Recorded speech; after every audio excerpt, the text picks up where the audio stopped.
Alim filmnya Uji Lusrok ya. Tua semua nih. Yang senyum itu tahuan tua. Tadi katanya muda. Kalau tahu Uji Lusrok sih tua. Ria Jinaga, betul? Tua, betul. Tua semua. Ini orang-orang tua masalah muda. Kalau aneh muda bingung apa sih Uji Lusrok? Apa sih Ria Jinaga? Tontonnya yang paling merugikan adalah hanya film akhir pekan itu, betul. Yang punya televisi hanya Pak Lurah. Nah, Pak hitam putih, bikin warna dikasih, yang warna gitu, pakai akinya habis tinggal separuh di situ. Di hari zaman begitu saja hasilnya kayak kita. Itu kan zaman baik, hasilnya kayak kita. Lalu zaman begini hasilnya nanti kayak apa? Anda sadar atau tidak? Maka jangan lupa Anda memberikan sesuatu kepada anaknya. Alat-alat terbaik kecuali Anda pantau.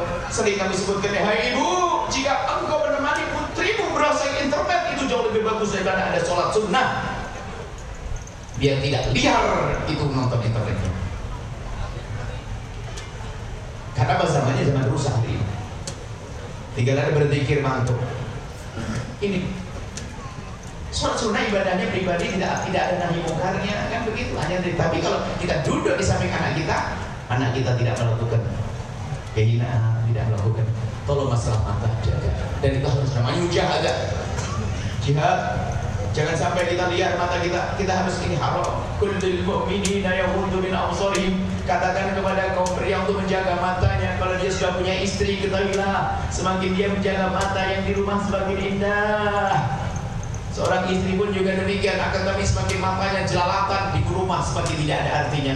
Karena yang dilihat lebih sehingga dia akan merendahkan. Kenapa yang di rumah kau hanya seperti itu? Na'udzubillah, mana tumbuh cinta? Itu bahayanya luar biasa. Sampai tadi bagaimana seorang kakak mencintai adiknya, seorang bapak mencintai anak perempuannya gara-gara tontonnya yang kotor. Semestinya nggak syahwat. Seorang ayah nggak mungkin bayangin anaknya sudah nggak bisa. Tapi kenyataannya pengaduan itu ada orang ngadu pada kita, ayahnya yang melakukan yang demikian itu. Kok bisa? Sudah gila. Cuman kalau kita tanya sebabnya apa? Sebabnya karena dia nonton. Pernah juga suatu ketika seorang perempuan tiba-tiba kepleset dalam zina.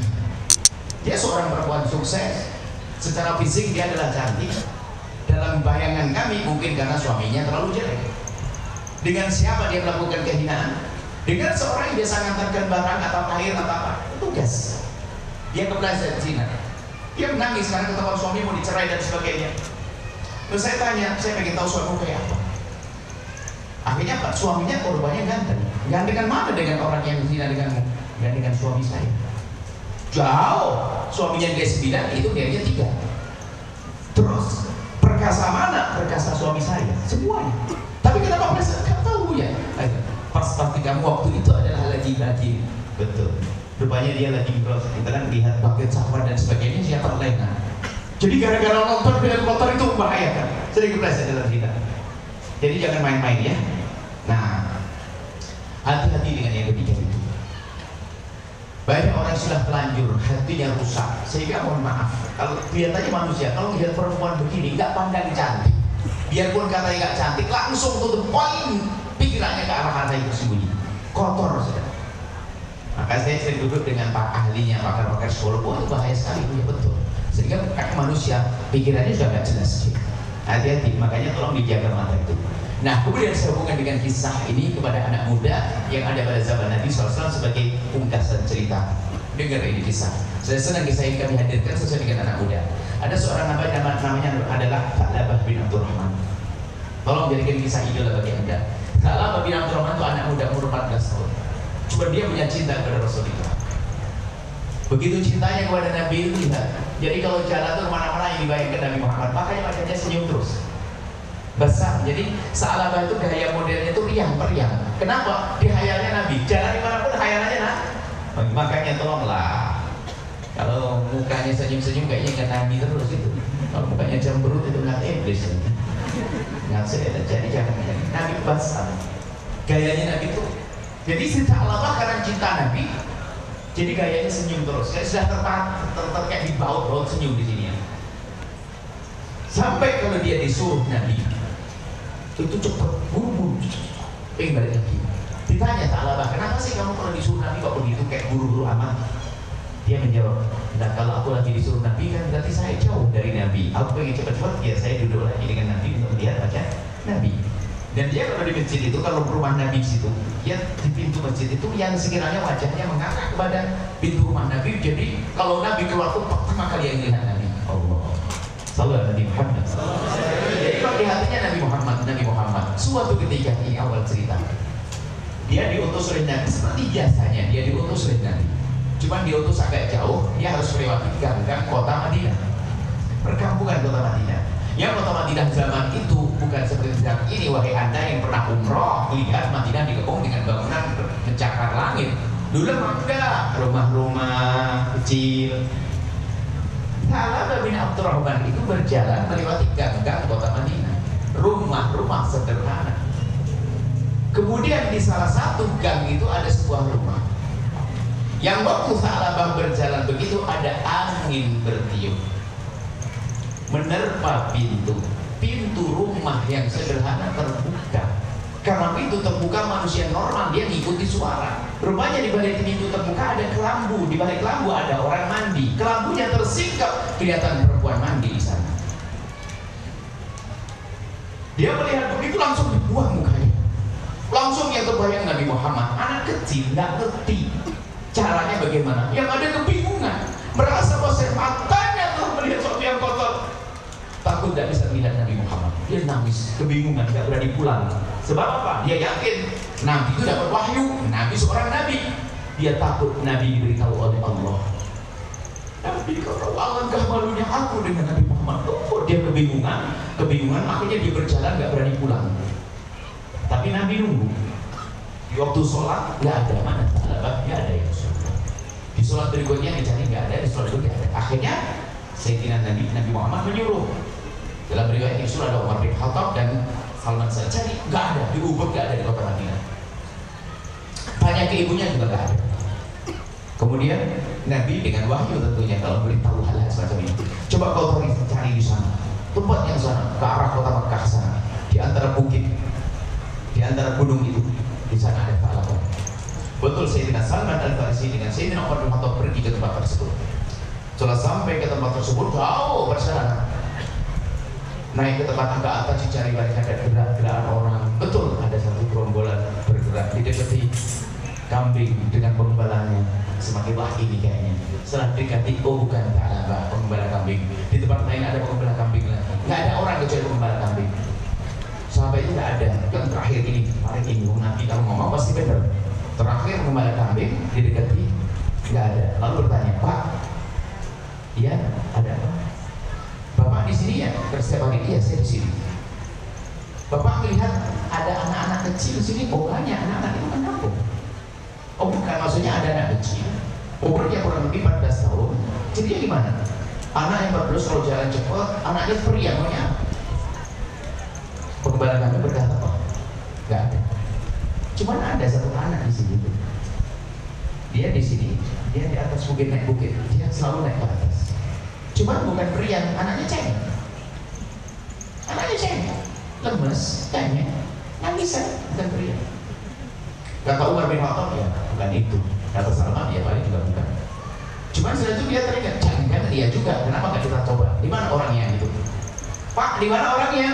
Itu di atas sana. Dia bersembunyi di balik gua, balik batuan sana itu. Dia orangnya takut dengan manusia. Dia biasanya sangat berjalan. Kalau kamu kesana dia akan naik lagi ke atas. Terus bagaimana? Kamu tunggu aja di sini, kebetulan ini sore. Sebab dia itu kalau sore turun mendekati kepada kambing-kambingku. Saya tidak ngerti maksudnya apa. Kemudian setelah itu aku kasih minum. Setelah aku kasih segelas satu wadah, saya kasih susu, saya letakkan, saya pergi menjauh. Dia mendekat, minum. Setelah saya dekati lari lagi dia. Lalu gimana? Kamu tunggu di sini aja untuk lihat dia dan sembunyi. Nanti saya pasang susu di sini.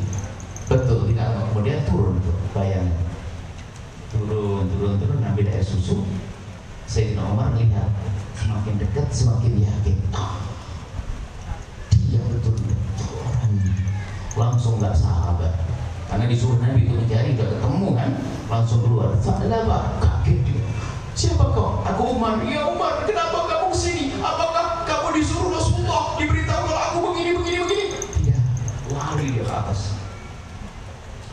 dikejar sama Sayyidina Umar, dikejar, dipegang, diturun. Malu gak? Aku malu dengan Rasulullah. Sungguh mata ini tidak pantas lihat Rasulullah. Aku gak pantas dengan Rasulullah. Aku malu dengan Rasulullah. Tidak, kamu harus pulang. Nabi mencari, tidak mau pegang dipaksa. Ya, tak taruh ke atas kendaraan, di atas kudanya, bawa pulang dengan paksa.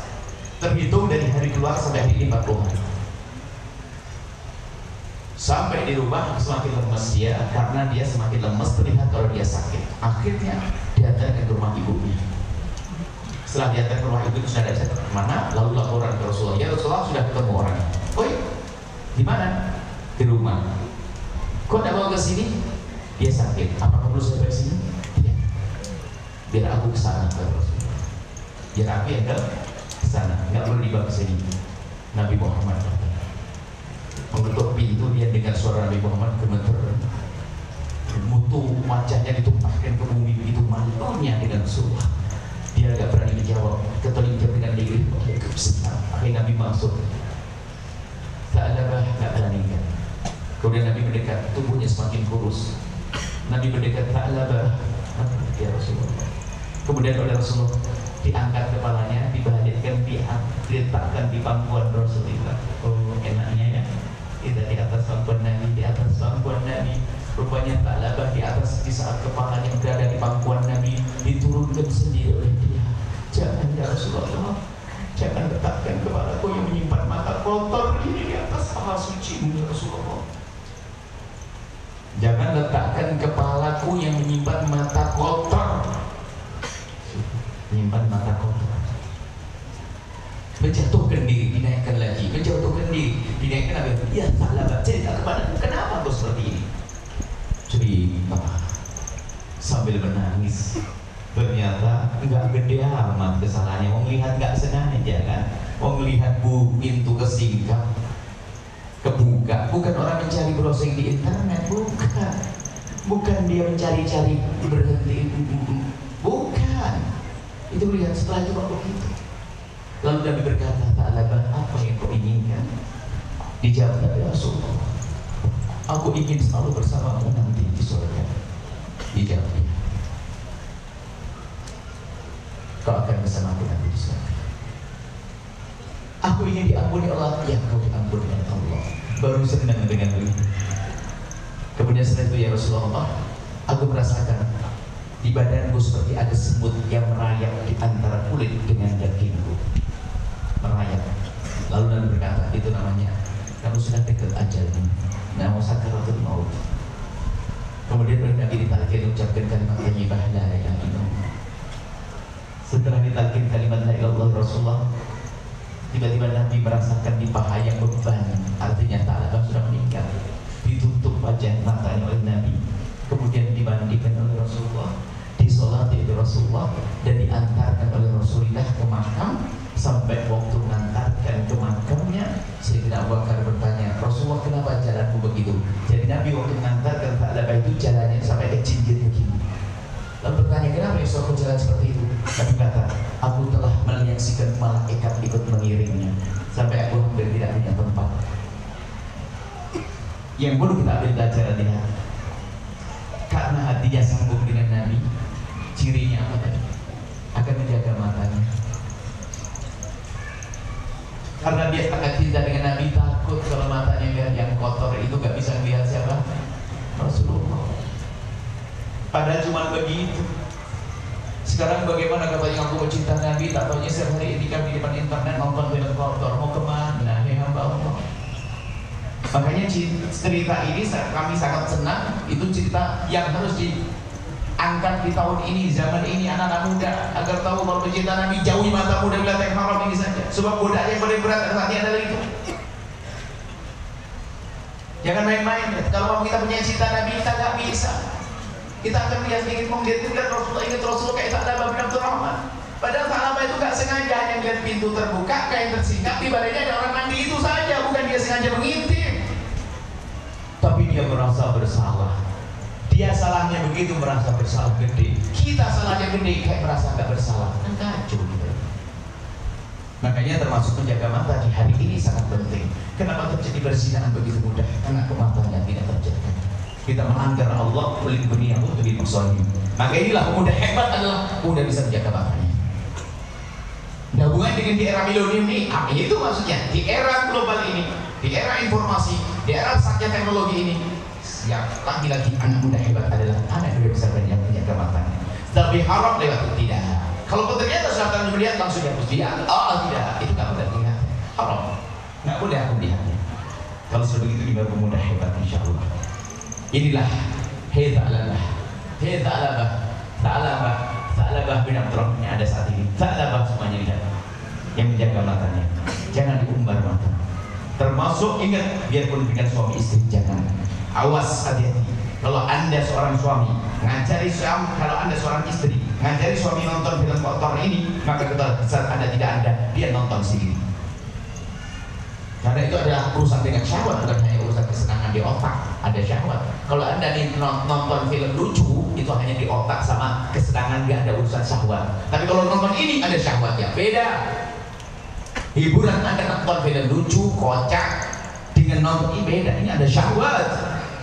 Gak bisa ditahan, hati-hati, makanya jangan main-main urusan ini. Insya Allah anda nanti bisa bertemu dengan Rasulullah SAW. Inilah wahai pemuda-pemuda yang lalu biar berlalu. Orang punya pengalaman kotor. Nah, kalau kita bicara orang bertakwa, lanjutannya waladina ada fa'alu fahisyatan atau Allah mampusahu. Termasuk orang bertakwa adalah yang punya masa lalu jelek, matanya sering lihat yang kotor, tapi sekarang bertobat. Janji apa ini? Ini Allah, aku tidak melihat lagi. Tidak. Itulah insya Allah anak-anak hebat, pemuda-pemuda hebat hari ini. Insya Allah ya. Ini saja. Mari kita tutup dengan doa. Insya Allah. Bismillahirrahmanirrahim. Apa? Ya, Pak. Baik. Bismillah. Alhamdulillah, jazakumullah khairan atas untayan-untayan yang sangat luar biasa. Semoga kita bisa menjalaninya di kehidupan sehari-hari dan kita bisa mengamalkan semampu kita. Sebelum tanya jawab, sebelumnya terima kasih kepada para sponsor, yakni PT Rizki Abadi Hartata, PT BPR BKK Kota Demak, Toko Rapi, Toko Sakura, Nusaraya Cipta, Lapis Legit Mahameru, Kopi Maju 57, Tosdus Kreatif, Universitas Dianus Wantoro, Toko Toha Putra, Toko Arta, dan Toko Haji Abdul Qadir. Insya Allah kita memasuki sesi tanya jawab, dibuka 2 sesi untuk 1 ikhwan dan 1 perempuan. Monggo yang ikhwan, ada yang ingin bertanya kepada guru kita? Ada pun yang perempuan? Oke, yang laki 1, perempuan 1. Monggo nanti yang perempuan bisa dengan mic-nya. Monggo.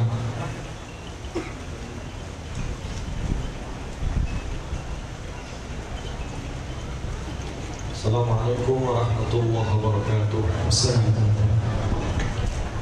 Saya Aga Anwar, saya mahasiswa di UIN Marisomo. Izin saya ingin bertanya. Sebelumnya saya ingin memberi pernyataan. Di suatu keluarga itu ibu mempunyai anak 4 anak itu, anak pertama seorang laki-laki, kedua perempuan, ketiga laki-laki, keempat laki-laki. Nah, di sini saya ingin membahas orang ketiga dan keempat. Orang ketiga itu selalu membuat kerusakan dalam keluarganya. Salah satunya pada saat punya motor, itu suatu hal yang sangat penting untuk keluarganya. Tetapi motornya itu dipakai orang ketiga itu sampai rusak dan tidak ingin tanggung jawab, dan seorang ibu pun hanya membiarkan begitu saja. Dan salah satu contoh lain juga memberikan ajaran untuk adiknya yang keempat, ya bila bisa dibilang hal-hal yang enggak baik, mabuk-mabukan, ngomong kotor, dan bahkan jauh daripada kata pada umumnya orang sukses. Nah, untuk orang yang keempat, yaitu adiknya, orang yang terakhir, itu adalah sosok yang sangat cinta ulama. Orang keempat itu dia kenal ulama pada saat umur SMP, menginjak SMP, dan bahkan itu anak itu diajak tetangganya hadir kajian. bukan orang tuanya, bukan kakaknya, bukan keluarganya, tetapi tetangganya yang mengajak orang keempat itu hadir pertama kali hadir kajian Habib Jimdan di Batang. Dan habis itu anak keempat itu merasakan kenikmatan sehingga berulang-ulang kali ingin hadir kajian, lalu mengenal banyak ulama, bahkan mengenal Buya Yahya.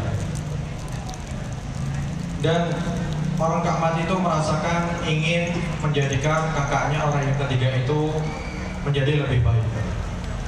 Tetapi ketika orang keempat itu bertanya kepada ibu, "Bu, ini selama ini kok kan pastinya seorang kakak harus memberikan pelajaran yang baik untuk adiknya. Tetapi mengapa begini, Bu?" Tetapi ibunya, seorang ibu hanyalah membiarkan saja. Bahkan orang ketiga itu selalu membantah daripada apa yang menjadi kesalahan ibu. Nah, orang keempat ini ingin berbakti kepada ibu, tetapi seorang ibu pun mencari kesalahan anak keempat ini, Bu ya. Bahkan ketika sudah berulang-ulang kali membantu ibu, habis cuci piring, habis sekolah, pulang, tetapi yang dibahas oleh ibunya hanyalah kesalahan. Mungkin itu yang dibahas hanya tidur, padahal habis cuci piring. Yang dibahas tidur, padahal habis melakukan hal positif. Sedangkan seorang kakak hanya melakukan hal-hal yang tidak baik. Seharusnya itu kan ditegur oleh seorang ibu. Jadi Jadi soalnya, pertanyaannya dari pihak seorang keempat, bagaimana cara berbakti kepada ibu, bahkan sedikit tidak menciptakan hal-hal yang menjadikan ibu murka ataupun bernada tinggi. Bagaimana penjelasannya, Bu? Syukran katsir, hadanallah wa iyyakum. Assalamualaikum warahmatullahi wabarakatuh. Saya cermati kepada orang yang mulai menjadi baik. Justru kadang model-model orang mau menjadi baik itu ada kecongkaan dalam beragama. Jadi karena dia sudah merasa baik itu, karena memandang yang lain itu jadi jelek, itu sudah salah. Itu bahaya, lebih bahaya lagi. Ini makanya kecongkaan dalam beragama. Makanya yang kalau memang orang itu menjadi lebih baik, tentu hatinya sepenuh kasih. Ya, kalau melihat abangnya seperti itu, dia akan sedih. Ya, melihat ibunya sedih. Ya, itu yang harus dihadirkan. Anak yang keempat tadi semakin sedih. Kemudian tidak perlu menyalahkan ya siapa saja. Dia cukup berusaha nanti baik-baik sama abangnya, sabar dengan abangnya. Nggak usah meributkan urusan motor. Ibu nggak urusan motor dia diributkan, sepertinya kok mulai ada dendam dia, mulai ada kecongkaan, jangan-jangan dia merasa lebih baik sehingga itu motor. Jadi ini saya nasihati dulu anak yang keempat tadi itu. Semakin dia orang kenal Allah itu semakin lembut, semakin penuh kasih, bukan semakin congkak dalam beragama. Sebab kadang orang dalam beragama sudah gampang meredain, abang ini sama ibunya tuh sudah mulai ngangkat suara, gimana sih ibu tuh dengan anak-anak abang ini? Jadi kemudian ibu sendiri juga mungkin sudah berusaha, tapi tidak mudah. Ada masalah ibu marah, nah ini Anda harus sikapi. Kadang kalau ibu itu begitu gampang marah kepada salah satu anaknya, itu biasanya karena faktor kedekatan. Kadang semakin dekat semakin gampang kena marah. Anda harus paham itu. Makanya hati-hati ya, santri itu kalau sudah dekat dengan saya itu sering saya marah. Pasti. Coba aja. Kalau yang dia ini, sebetulnya harus paham sisi itu, jangan dianggap sisi. Sehingga kalau marah sama anak ketiga nggak berani ibunya, kenapa? Kalau dimarahin wah begitu. Tapi anak yang keempat ini karena baik, makanya di saat ibu Anda sering marah pada Anda, jangan malah menilai negatif misalnya. Kalau Anda anak keempat tadi, jangan wah berarti ibu sudah dekat sama Anda, jadi itu gampang marah kepada Anda, ngingetin Anda. Harus punya pandangan begitu dong. Hanya sudah berat menjadi orang baik, karena kenal Buya Yahya tadi, Habib Jimdan, misalnya orang itu. Lah kenapa kok hatinya malah menjadi seperti itu? Ayo, jadi masih harus semakin baik. Ini saya tegur orang-orang yang mulai berubah, agak sok agama itu kadang-kadang malah menjadikan hatinya congkak. Seperti kesombongan iblis itu karena kebaikan. Mestinya ya dia tuh merasa, kenapa ibu saya kok sering marah dengan saya? Wah, berarti karena faktor dekat. Kalau sama abang nggak